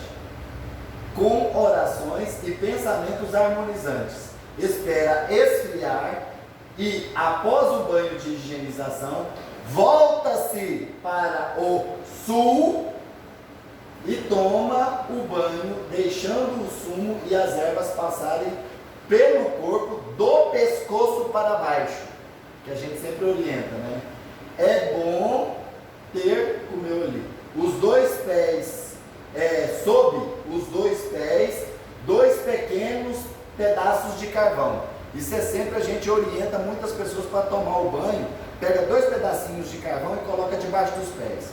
Inclusive, outro dia teve uma pessoa que virou para mim: eu não dou conta de ficar pisado em cima do carvão. Eu fui e falei assim: olha, sabe aquela voltinha que tem no seu pé aqui? Pois é, coloca, não precisa, você não vai colocar um carvão de 1 quilo, não, é um pedacinho só. Coloca bem aqui nessa voltinha que não vai apertar seu pé. Mas eu tenho pé chato. Que pessoa chata. Ela não o pé, né? Nossa, sério, isso aconteceu comigo, gente, né? Não é a historinha da carochinha, não. Aconteceu, viu? A pessoa falou isso. Mas eu não dou conta de pisar no carvão. Não, então ótimo, coloca ele na voltinha do seu pé aqui assim. Mas eu tenho pé chato. Eu não tenho essa voltinha. Existe pé chato? Existe, pior que existe. Não tem isso aqui? Não tem essa voltinha. E inclusive é motivo de recusa nas Forças Armadas. Caramba! É motivo de recusa nas Forças Armadas. Geralmente quem tem pé chato tem péssimo equilíbrio. É terrível, vive torcendo o pé, é a maior problemeira do mundo, quem tem pé chato. Tanto que é recusado. Nas Forças Armadas, um dos requisitos é olhar o pé para ver se não é pé chato. Se for pé chato, tá fora. É interessante isso aí, né? Vamos lá, gente. Aí 2 pequenos pedaços de carvão, né? Para que eles fixem a carga energética, né? E aí, que as ervas deslocarem, ou seja, as ervas vão tirar a energia do seu corpo e essa energia vai ficar impregnada nos 2 pedacinhos de carvão lá embaixo. Legal isso, né? Olha só, o bagaço das ervas e os carvões são depois despachados em água corrente. Aí muita gente fala assim: Odair, mas onde eu moro não tem córrego, não tem água corrente, não tem um lugar para eu poder despachar essas ervas e tudo mais. A gente sempre orienta, então, não tem essa possibilidade. Você não vai jogar no esgoto, devolve para a natureza, joga na natureza, joga num local que a natureza vai absorver essa energia. O esgoto não pode. Não é adequado, não. Eu já vi muita gente: não, joga no vaso da descarga. Não. Mas uma dúvida. Fale só um pouquinho. É porque assim, às vezes a entidade fala para você acender vela na natureza. Eu tenho muita dificuldade com isso. Fazer o quê? Acender vela na natureza. Porque acaba que quando a vela apagar, vai ficar aquela borra lá. Aí você teria, o certo seria você voltar depois e buscar a borra.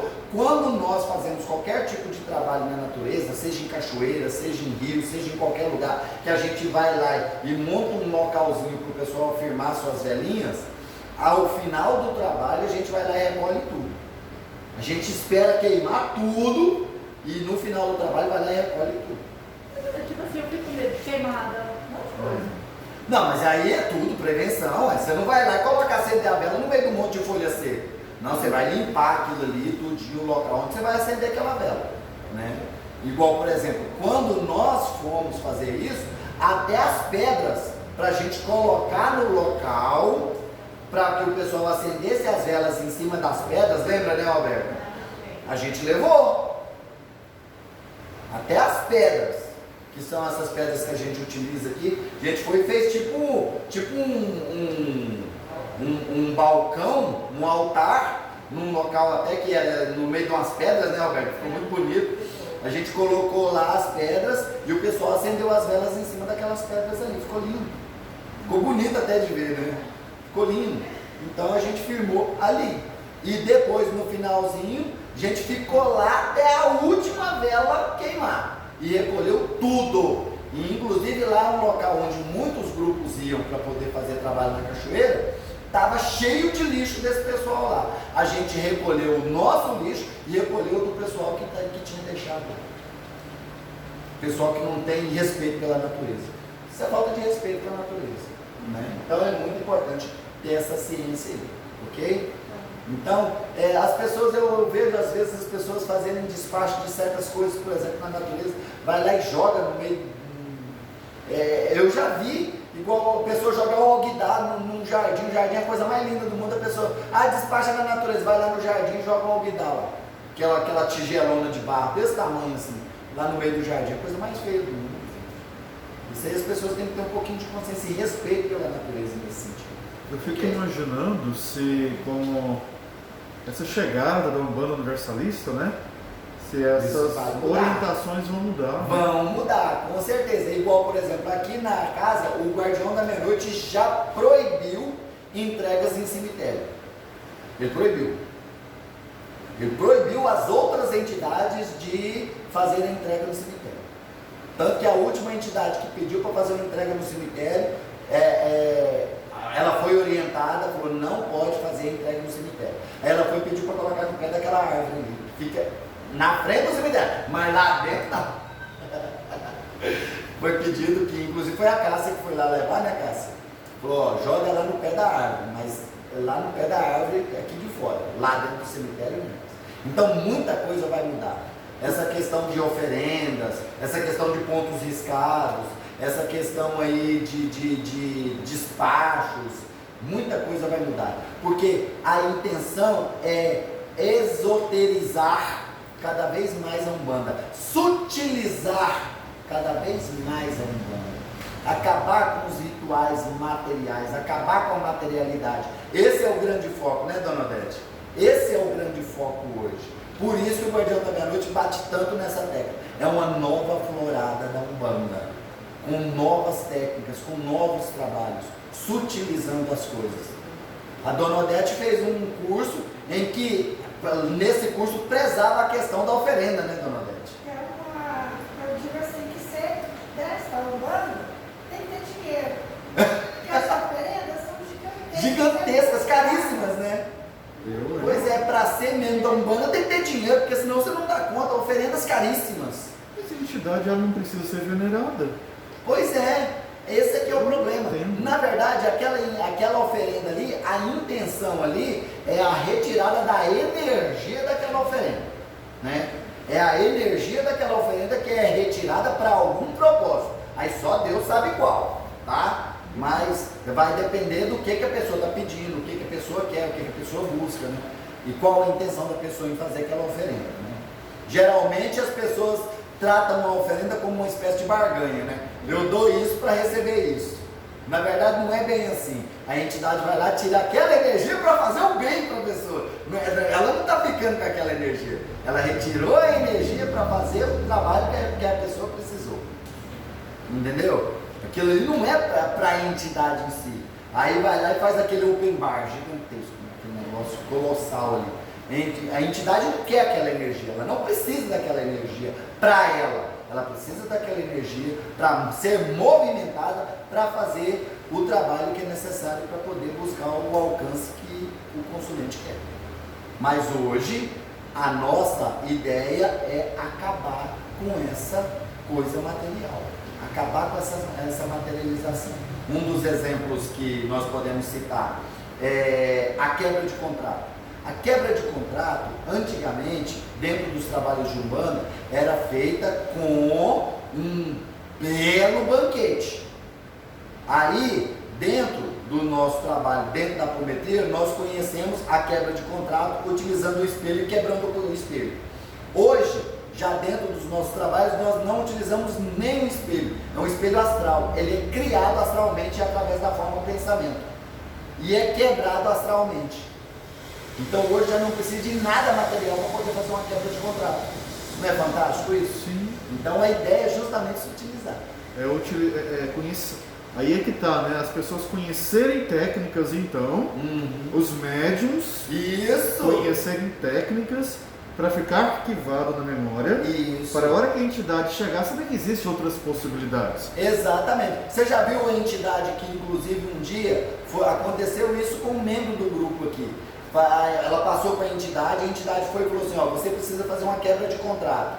e quebra de contrato é só o médium fulano sabe fazer, passa lá com ele. Aí a pessoa foi lá, o médium estava atendendo na sala de doutor, eu preciso fazer uma quebra de contrato, a entidade falou que o fulano sabe fazer. O doutor virou e falou assim, vem cá que a entidade vai vir, eu vou desocupar, porque o doutor fazer quebra de contrato, o doutor desocupou o aparelho mediúnico, veio uma entidade e fez a quebra de contrato. Sim. E utilizando o espelho astral. Porque o médium já conhecia a técnica. Porque, por exemplo, eu acho que todos os médiums daqui do Semana sabem o tanto de portais que tem aqui. Exato. É só abrir um portalzinho básico daqui no cemitério, não precisa nem colocar nada no raiz da árvore. Não, e tem! É só 1, 2, 3, encaminhou. E não fechou. tem a capela no cemitério? A capela astral no cemitério que é conectada à casa? O portal era bem atrás de você, hein, irmão? Pois é, exatamente, você lembra, né? Lembra? Pois é. Eu vi. Interessante isso, né? Vamos lá então. O banho de fixação ou o ritualístico. Este banho é de caráter mediúnico. Médiuns é que fazem ele. Trabalhadores é que fazem ele. Então, o consulente jamais vai ser indicado esse banho, certo? Visando precipitar em maior abundância os fluidos etérico-físicos do médium, os quais facilitarão a ligação fluídico-vibratória com o seu mentor espiritual. Usa-se as ervas da vibração do médium e da entidade atuante, no caso dessa ser diferente da do médium. Ou seja, a entidade é uma entidade que trabalha numa linha que é diferente da linha energética vibracional do orixá do médium. Então pode ser utilizada a erva daquela entidade, certo? É muito importante a gente ter essa ciência. Se forem iguais, as ervas serão somente as da linha vibratória de Oxóssi, né? Sendo o banho preparado igual ao de elevação, aquele litúrgico, lembra? Aí, caso as vibrações sejam diferentes, o banho ritualístico terá ervas da vibração do médium misturadas com as da entidade atuante na proporção de 2 por 1.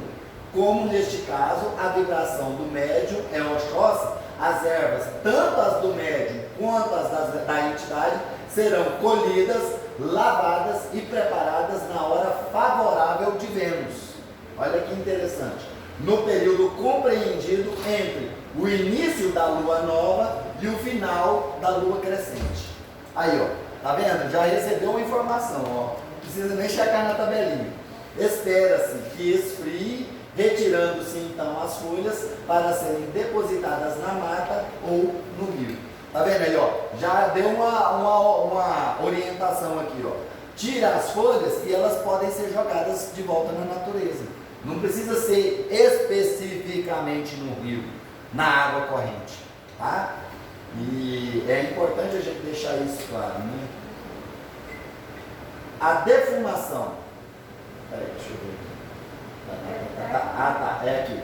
Na preparação para esse banho, que é um banho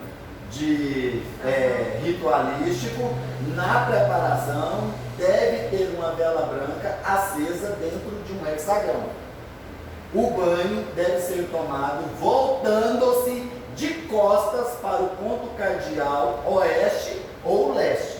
Ou seja, jamais eu vou estar de costas para o norte ou para o sul. Ou é oeste ou é leste. Tá? Tem o ponto o ponto cardial para você tomar esse banho certinho. Peraí, como é? Você jamais vai estar de costas para o norte, posição que eu estou aqui, que não é o norte, leste, oeste, norte, sul, não é? As costas é para o oeste, né? Exatamente, você vai estar de costas ou para o leste ou para o oeste. Ou de frente para o sul e Não, norte e sul esquece. Você vai, se você está de costas para o oeste, você está de frente para o leste. Se você está de costas para o leste, você está de frente para o oeste. Não tem como você estar de costas para o leste. Confusa agora. Esse leste-oeste aí me desorientou. Certo. Ok. Então tá certo, é só isso, leste e oeste. Pronto, acabou, tá bom? As ervas não passam pelo corpo do pescoço para baixo. Nunca passa. Esse não aí não existe não, né? As ervas passam pelo corpo, né? Mas isso aqui é porque é o seguinte, você vai lembrar que mandou tirar as folhas antes do banho. Ó, espera que esfrie e retira as folhas. Esse banho aqui vai retirar as folhas. Você vai tomar um banho só com a água, ok? Ó, elas são retiradas, tá bom? Ó, as ervas não passam pelo corpo, certo? Ó, e é do pescoço para baixo. Nunca passa, nunca dá o banho na cabeça. A gente sempre orienta, não faça o banho na cabeça.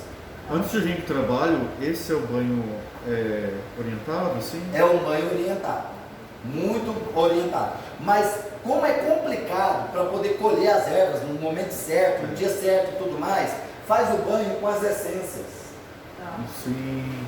Aqui, ó, violeta, orquídea ou narciso. E aí pinga de 3 a 5 gotinhas, joga do pescoço para baixo, vem todo cheiroso para o trabalho.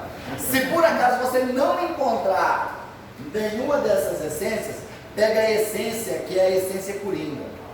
É alfazema. Pronto, essência coringa, alfazema. Certinho? Vamos lá. Não. Certo. Defumação. Ou seja, até para fazer uma defumação existe regra, né? Vamos lá. As ervas da linha de Oxóssi devem ser colhidas na lua nova ou crescente, na hora favorável de Vênus. E aí a gente vê a tabela. E postas para secar à sombra. Queimar em braseiro de barro. As defumações podem ser feitas em qualquer lua ou horário. Isso é bom. Não precisa, ou seja, as ervas devem ser colhidas no horário X, mas a defumação pode ser feita em qualquer lua ou horário. Isso é bom, né? Para eliminar cargas morbosas e pesadas, deve o interessado voltar-se para o cardeal sul e tomar a defumação de frente e de costas. Quando você vai tomar, você vai receber a defumação. O ideal é você ficar de costas para o sul e tomar a defumação dos dois lados, tanto de frente quanto pelas costas, certinho? Quando vai defumar a pessoa, sim? O que são cargas morbosas? Fluidos deletérios, visgos, miasmas, cargas energéticas mórbidas, certo? Ponto cardeal sul. E tomar a defumação de frente e de costas, mentalizando tanto quanto possível a cor vermelha, se quiser afastar um mal físico. Olha que interessante. A cor amarela, se quiser afastar um mal de ordem astral, ou azul, se quiser afastar um mal de ordem mental. As ervas a serem usadas na quantidade de 1, 3, 5 ou 7. De novo, viu só? Devem, neste caso, ser misturadas com casca seca de limão. Olha que interessante. Vai ficar uma defumação cheirosa, hein? Muito bom. Casca seca de limão. Essa defumação serve também para descarregar uma gira de terreiro. Ou seja, ser utilizada para defumar uma gira de terreiro também. Quando o clima está pesado, muitas vezes a entidade pede, né? Geralmente me chama, faz uma defumação aí, passa a defumação, porque a energia está pesada, os tratamentos estão pesados. Aí vocês veem o Odair catar um incensáriozinho e sair defumando o congá todinho de novo, né? O ambiente doméstico ou qualquer local para desempregnar principalmente as formas pensamentos ou egrégoras inferiores. Olha que interessante, né? Essa defumação é muito boa mesmo, né? Utilizando as ervas de Oxóssi. Então, gente, a gente vê aí que tem muito conhecimento, muita coisa, muita informação, é muita coisinha, e fica complicado para você passar esse conhecimento para o consulente. Então, quando a entidade passa uma orientação para o consulente tomar um banho, é importante que o médium tenha essas informações arquivadas para a entidade acessar e poder passar para o consulente. Ó, você vai tomar o banho utilizando as pedrinhas de carvão, ó, de costas para tal ponto cardial. É muito importante isso, ok? O Cambone sabe, né? Oi? Ou o Cambone saber também. O Cambone saber, mas é importante os dois saberem. Porque, de repente, a entidade, pela quantidade de consulentes, a entidade tem que atender rápido. Então a entidade já vira e fala assim, ó, filho, leva ele, e aí você orienta e já traz outro para eu ir atendendo. Então, o Cambone vai lá, sai com o consulente aqui para fora, papelzinho na mão, e vai ensinar o consulente a fazer o banho. Enquanto isso, a entidade já está atendendo o outro lá, para não perder tempo. Certinho? Porque tem consulente que é difícil, você tem que explicar para ele 20 vezes como fazer, como firmar uma vela. Você tem que explicar para ele 20 vezes. Ah, mas isso e a vela, mas a vela, qual o tamanho da, mas a vela. E você tem que ficar explicando detalhe. E aí é enrolado. Então, a entidade passa a missão para o Cambone e vai continuar atendendo. Porque senão perde na quantidade de atendimentos. Certinho? Bem, gente, agradeço a todos. Tem mais alguma dúvida? Não, né? Então é ótimo, agradeço a todos pela presença, pela atenção na nossa aula. Vocês viram aí que essas aulas sobre os orixás, elas têm muito mais conhecimento para a gente buscar, além do que a gente passa aqui, tá? É importante que vocês busquem outras fontes de conhecimento também, estudem na protossíntese, estudem nos livros da Mata e Silva, porque isso aqui é um resumão, gente, é um resumo. Então, busquem estudar e conhecer para que você faça um trabalho de excelência lá dentro do Congá onde você trabalha e até para o seu uso pessoal, até para o seu bem, para o seu bem-estar pessoal, para você tomar um banho de desimpregnação, para você fazer uma defumação na sua casa nova. Outro dia teve uma consulente que ela me amolou assim quase 2 semanas, ensinando ela técnicas para poder ela preparar a casa nova que ela ia mudar, porque ela já tinha se mudado para umas 4 casas, e em todas essas casas era um monte de problema, aí ela não queria mais passar por esses problemas. Eu falei assim, olha, você realmente precisa fazer limpeza energética na casa. Aí eu tive que ensinar ela a fazer limpeza com saudoso, limpeza com anil, o sacudimento com folhas nas paredes, colocar mantra, fazer defumação. Tive que ensinar ela a fazer tudo isso para poder ela mudar para casa nova. Então é necessário a gente ter esse conhecimento para poder a gente cuidar da gente e ajudar as pessoas que também precisam.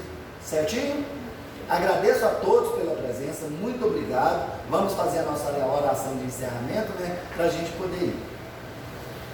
Pai Celestial, Senhor de infinita bondade e misericórdia, humildemente agradecemos, ó Pai, pela oportunidade que nos deste de mais uma vez estarmos aprendendo sobre as Tuas leis, as leis divinas, sobre o conjunto das Tuas leis. Agradecemos, ó Pai, pela presença de cada um dos irmãos que se deslocaram de suas casas e vieram aqui hoje. Agradecemos por todas as graças e bênçãos recebidas e pedimos a Tua permissão, ó Pai, para encerrar o nosso estudo da noite de hoje, proferindo a oração que Teu Filho amado, nosso Senhor Jesus Cristo, nos ensinou, e coroando este momento de conhecimento, harmonia e paz com a Ave Maria, em homenagem à nossa Mãe Santíssima. Pai nosso, que estais nos céus, santificado seja o vosso nome, venha a nós o vosso reino, seja feita a vossa vontade, assim na terra como nos céus. O pão nosso de cada dia nos dai hoje, perdoai as nossas ofensas, assim como nós perdoamos a quem nos tem ofendido, e não nos deixeis cair em tentação, mas livrai-nos, Senhor, de toda a prática do mal, pois a Ti pertence o poder, o reino e a glória para todo sempre. Que assim seja. Ave Maria, cheia de graça, o Senhor é convosco. Bendita sois vós entre as mulheres, bendito é o fruto do vosso ventre, Jesus. Santa Maria, Mãe de Jesus, rogai por nós, filhos de Deus, agora e na hora do nosso desencarne, que assim seja. Gratidão a todos, namastê.